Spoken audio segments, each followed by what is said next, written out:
இன்றைக்கி டே கொஞ்சம் ரிலாக்ஸாக தான் போச்சு. வேலை அவ்வளோவா எதுவுமே இல்லை.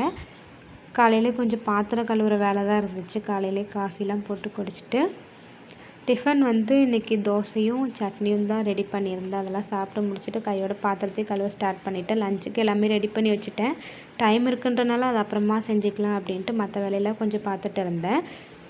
பாப்பாவோட ட்ரெஸ்ஸு என் ஹஸ்பண்ட் ட்ரெஸ்லாம் இருக்குன்றனால அதெல்லாம் கொஞ்சம் மடித்து வச்சுட்டு இருந்தேன்.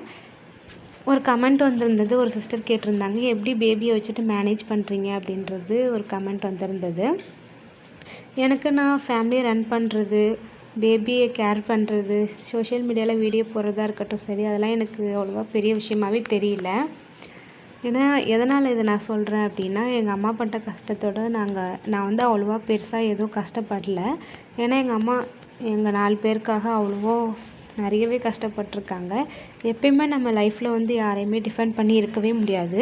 நம்ம அச்சீவ் பண்ணணும் அப்படின்னா அதுக்கான ஸ்டெப் நம்ம தான் எடுத்து வைக்கணும். கண்டிப்பாக நான் வேலை கிடச்சிதுன்னா அதையுமே நான் ட்ரை பண்ணுவேன்.